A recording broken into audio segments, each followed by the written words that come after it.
Oh no! You've been in a car accident. The man was just taking a nap while driving. Two large trucks suddenly appeared, one in front and one behind, pinning him in between. The man woke up to find countless robots in the trucks. They lit up their red lights and attacked the man, trying to fake his death in a car crash. Get away! Who is this man? And why would robots ignore the 3 laws to harm humans? It all started with a robotics company. In the world of the future, robots already serve in every aspect of life, liberating most of the labor force. They have become like cell phones, an inseparable part of daily life. The protagonist, Will, is the exact opposite. As a federal agent, he's always felt robots were dangerous. But since robots were invented, decades have passed, and not a single robot has ever malfunctioned. This is because all robots are programmed with the 3 laws before leaving the factory. First, a robot may not injure a human, nor allow a human to come to harm. Second, a robot must obey human orders, unless it conflicts with the first law. Third, a robot must protect itself, unless this violates the first or second law. Restricted by these 3 laws, robots have always existed harmoniously in human society. Will's career at the police department was getting worse and worse. Those around him always thought he was paranoid. Gradually, he was left with few friends. But he always believed that robots would endanger humanity. This day, Will was at work when he saw a robot sprinting down the street with a bag. Thinking it was a robbery, he immediately gave chase. But when he finally caught up to the robot, he discovered it was just getting medicine for a woman having an asthma attack. He had no choice but to apologize and return to the station resentfully. By then, his colleagues already knew and started making fun of him. His boss also warned him this was the last time. Just as Will finished admitting his mistake, he received a call. The father of robotics, Dr. Lanning, was found dead at his company. Soon, Will drove to the robotics headquarters. Dr. Lanning had left a holographic message, as if he wanted to tell Will a secret. The doctor had leaped from his bedroom dozens of stories up, and the room's door was locked from the inside, ruling out the possibility of homicide. Later, Will went upstairs accompanied by the expert, Susan. He asked if the area was under 24-hour surveillance. Susan proudly stated the surveillance system here was state-of-the-art. All information is transmitted to the central processor. Then, the two approached a holographic display. The central processor, Vicky, appeared to assist them. She was the first Dr. Lanning designed. But when Will asked her to pull up footage from before the doctor's suicide, Vicky searched for a moment, then reported the recording was corrupted. Susan was instantly proven wrong. She had to take Will to the doctor's lab. The room was filled with robot parts. It was clear the doctor was a workaholic. Will then looked at the large hole in the glass in front of him. Suddenly, he picked up a stool and smashed it against another pane of glass, but it was Chinese-made bulletproof glass. If a grown man can't break it, how could an old man have crashed through? Susan said the door was locked from the inside, so no one could have entered. Will suddenly thought of something, raised his gun, and looked around cautiously. There was another possibility. A robot in here killed the doctor. But Susan firmly believed the 3 laws would constrain the robots. As they spoke, a robot leaped out from a pile of junk, startling them both. Will's gun was knocked away, landing in front of the robot. He quickly drew another pistol. Susan told Will not to worry. She gave the command for the robot to shut down, then bent over to pick up the gun on the floor. But the robot was pretending. It snatched a gun from her hand and pointed it at Will. But it didn't shoot, instead turning and jumping toward the window. Will held his breath and managed to hit its leg. The robot slammed a large crater into the ground. By the time Will gave chase, the robot had disappeared. His gun was left on the ground. And there was a lot of fluid on the ground that came from the robot. It seems to be badly injured. Susan said it would definitely go to the factory to repair itself. The two of them immediately drove to the robot factory. Only when they arrived did they realize the factory was fully automated. They actually have robots in charge of producing other robots. Susan checked the day's inventory and found that there should have been 1,000 robots, but now there was one extra. This means the one that just escaped is hiding in here. Susan suggested they start checking them one by one. But Will couldn't care less about these tin cans. He drew his gun and ordered all the robots not to move. After all, the one that escaped wouldn't obey human commands. Seeing this, a frantic Susan rushed forward to stop him, warning him this was all company property and he'd have to pay for any damages. But he destroyed one anyway. Just as he was about to fire again, the fugitive robot moved. But Will still couldn't catch it. Instead, it ambushed him from behind and threw him against the wall. It then turned, ran to the door, and pried it open. But when it got out, it found itself surrounded by police. Even its ability to scale walls was useless now. In the end, it was captured by the police. Will returned to the station to interrogate the robot. Although his superior feared trouble, he still gave him 5 minutes. When the robot saw Will blink his eyes, it actually copied him and asked what it meant. Will said it was a sign of trust between humans, something it wouldn't understand. Little did he know, this very action would later save his life. Will showed the robot a photo of the doctor. It seemed deeply saddened by the doctor's death, and it kept insisting it wasn't the killer. Will casually implied that it had killed the doctor, and then changed the subject. Unexpectedly, this enraged the robot before him. Will was a bit stunned himself. He never thought a tin can could get angry. Then the robot said its name was Sunny. It referred to the doctor as father, because the doctor created Sunny and gave it the ability to learn. It had human emotions and could even dream. Suddenly, Sunny began talking to itself. It said it was wrong, and then seemed to make some kind of decision. It even asked Will if he would do anything for someone he loved. Just then, the robotics company director, Lawrence, suddenly arrived. He claimed Sunny was malfunctioning and wanted to take it back for destruction. Will strongly objected and wanted to ask his superior to call the mayor. Unexpectedly, Lawrence handed over a phone. The mayor was on the line and said a few words to the superior. Just like that, Sunny was taken back to the robotics company. The superior could only hastily close the suicide case. But Will always felt Lawrence was a bit too hasty, as if he were deliberately hiding something. He decided to go to the doctor's house to get to the bottom of it. When he got there, he found a large machine parked at the entrance. A demolition robot was to demolish the doctor's house at AM the next morning. This made Will even more certain that someone was trying to erase secrets. He hurried inside, hoping to find some clues. Will then sat at the doctor's desk, looking through the records. Suddenly, the doctor's cat jumped out, startling Will. He didn't notice the large machine outside had already started. Having found nothing useful, Will was about to leave. Suddenly, a beam of light shone in. The demolition robot instantly destroyed the second floor. The man stumbled and fell to the first floor, managing to escape through the main door at the last second. He didn't forget to grab the cat before he left. Seeing Will run out, the demolition robot also stopped working. The scene changes.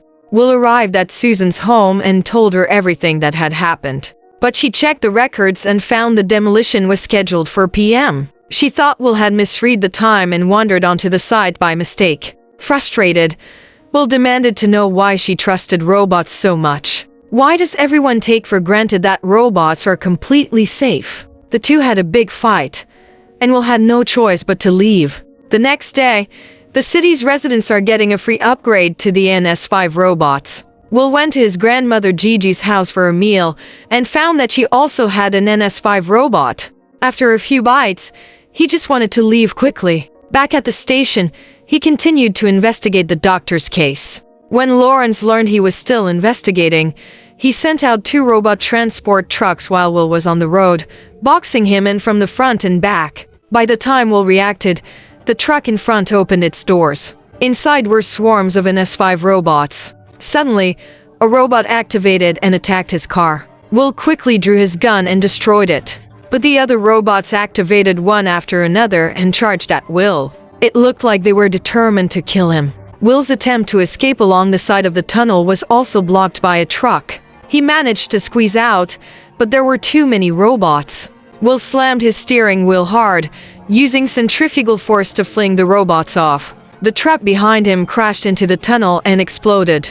Will's car was also overturned, stopping only when it hit a pillar. He struggled to climb out of the car. He was seriously injured this time. Before he could even rest, a car nearby started moving on its own. Then it drove straight towards Will. One robot had survived and wanted to kill Will. Unexpectedly, it turned out Will had a mechanical arm. The robot was knocked down by Will instead. Suddenly, police sirens were heard in the distance. The robot immediately turned and ran into the fire, destroying the evidence of its presence. Will was still wondering why it did that, and it wasn't until the police arrived that he understood. No one at the scene believed him. Even his superior, who had always supported him, thought he was hallucinating. He tried desperately to explain that the robots wanted to assassinate him, but there wasn't a single trace of robots around. His superior could only suspend him temporarily. Will angrily threw down his badge and left. Meanwhile, Susan arrived at the lab. She wanted to see what was wrong with Sunny. She discovered Sunny wasn't linked to Vicky, and it had a special processor inside its body. The alloy density of its skeleton was also much higher than normal. She hurried to find Will. At that moment, Will was at home repairing his own arm. Susan told him what she had discovered. Sunny knows the 3 laws but can choose not to obey them. This means Sunny is a new life form with self-awareness. After hearing this, Will wanted to go with her to the company to investigate. Afterwards, Susan fiddled with the non-smart devices in his house. Used to voice control, she didn't know how to use these antiques. Susan accidentally discovered that Will seemed to have undergone mechanical modification. She went over to examine Will's body and found his entire left arm and left lung were mechanical. Will explained the reason to her. A few years ago, there was a car accident. His car and another family's car were both knocked into the water. He originally thought everyone would die. Just then, an NS4 robot passed by and rescued him. He had wanted the robot to save the little girl, but the robot calculated that Will had a 41% chance of survival, while the little girl only had 11%, so the robot chose to save Will. Will believed the little girl was a family's hope. 11% was enough for any person with a heart to save the little girl first. That's why he despises the cold robots so much. Soon, the two arrived at the company and saw Sunny. Will asked it what kind of dream it had at the police station. Sunny walked to the side and picked up a pen. In the dream, a man stood on a hill, liberating all the robots. Will thought this person was Sunny, but Sunny told him the man on the hill was actually Will. The two then found Lawrence and demanded to know what was going on. But Lawrence told Susan that Will had been suspended because he had a severe mental illness and hallucinations. After hearing this, Susan decided to destroy Sunny herself. After leaving, Will went to the place in the drawing. Many shipping containers were already stacked here. The NS4 robots were packed inside, piled up here. They were here waiting to be destroyed. They just curiously poked their heads out to look at Will's arrival. Will walked to the top of the hill and took out the holographic device left by the doctor. The doctor in the image finally gave a new answer, but after only saying the 3 laws would lead to a revolution, the program stopped again. Just then, a noise came from the containers. Will cautiously went to check and found the ground littered with wreckage. Then he saw NS5 robots destroying the old ones. Suddenly, one of them spotted Will. Instantly, countless robots rushed toward Will, trying to kill him. The old robots in the containers detected a human in danger. They jumped out one by one, sacrificing themselves to buy him time. At the same time, countless robots came onto the streets, like a well-trained army. They imposed a curfew on humans, and many robots broke into the police station, viewing the police as a threat. Soon, the police station was also taken over by robots. The entire city plunged into darkness. All smart cars were remotely shut down and stopped in place. Seeing the robot uprising, people on the streets took up arms to fight back. But human flesh and blood was no match for them. In just a few minutes, the humans were beaten and scattered.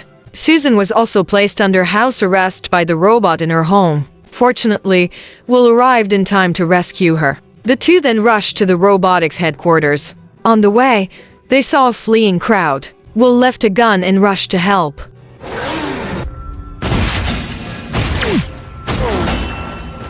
He successfully saved several people in danger, but was caught by the robots himself. At the critical moment, Susan arrived and shot the robot. "You shot at me with your eyes closed." Well, it worked, didn't it? Afterwards, the two arrived at the robotics company. They weren't worried about getting in, because Susan had left an inside agent. It turns out she hadn't destroyed Sunny. Instead, she found an empty shell robot to take its place. Led by Sunny, they came to Lawrence's office, only to find he had been dead for a while. The marks on his neck were clearly made by a robot. Seeing this, Will collapsed to the ground. He finally understood the doctor's plan. The doctor knew all along this would happen. He also knew no one would believe it, so he could only rely on Will, who hated robots. But Will had never suspected the other robot. Vicky. Vicky explained her interpretation of the three laws to them. Robots were designed to protect humanity, but humans themselves wage wars and kill each other. To protect humanity, they must be imprisoned. Just then, Sunny suddenly appeared to agree with Vicky, walking to the side and grabbing Susan. Will thought Sunny had sided with Vicky. Will instantly remembered he had told Sunny this meant trust. Without hesitation, Will immediately fired at the robot beside him. With Sunny's help, they managed to escape. Next, they had to shut down Vicky. Sunny suggested using the nanites just as they were meant to be used to kill him. They then split up. Sunny went to get the nanites while the other two went to open Vicky's control system. Vicky sensed the danger and quickly locked the control panel. But Will, with his mechanical arm, smashed it open with a single punch. At the same time, Sunny arrived at the lab. The nanites were protected by a high-density energy shield. Vicky tried to persuade Sunny to give up, but Sunny said this was the very purpose of his high-density alloy. He was created to destroy Vicky. The moment Sunny got the nanites, Vicky immediately commanded all robots to climb the building. In an instant, countless robots leaped down from the roof. It was too late for the two of them to run. They could only fight desperately against the surrounding robots. But their numbers were too great. In the chaos, Susan fell from the ladder and was left dangling in midair. Just then, Sunny was advancing towards the core, swiftly eliminating the robots in his path. When he arrived, he saw Vicky's core and Susan in the air. Will told him to save Susan, shouting, "Save the girl." This time, things went in the right direction. Sunny threw the nanites to Will and leaped down himself, successfully saving Susan. And after Will caught the nanites, he used his mechanical arm to grab onto the walkway and successfully landed in front of Vicky. Vicky was finally destroyed. All the robots returned to normal. The city's power grid was restored. After this incident, humans began to recall all robots. Presumably, they were to be destroyed. The rising sun cleared the gloom of the battle. But there was one thing Susan still didn't understand. If Vicky had Dr. Lanning under house arrest, why kill him? After all, attracting the police was not to her advantage. At this, Will turned to Sunny and said, "That means someone else killed the doctor." Sunny said the doctor made him push him out the window in order to attract Will. Only Will could accomplish this task and save humanity. As the incident came to a close, Sunny was not arrested by Will. He went to the shipping containers where the robots were kept. Looking at the vast number of robots awaiting destruction, suddenly, the robots below stopped walking and looked at Sunny on the hill, just like the scene in his dream. And that's where the film ends. This film was inspired by Asimov's collection of short stories, but the movie does not directly adapt one of the stories. Instead, it uses his 3 laws of robotics as a foundation to build a completely new story. The film's world building is vast. Relatively speaking, this work's exploration of AI and technological development is deeper. Does convenience in life also mean unreliability? We can't know for sure. Will Smith's performance in the film is outstanding. You could say a large part of the film's appeal comes from him. The film leaves an open-ended conclusion. According to Sunny, the one standing on the hill in his dream was Will.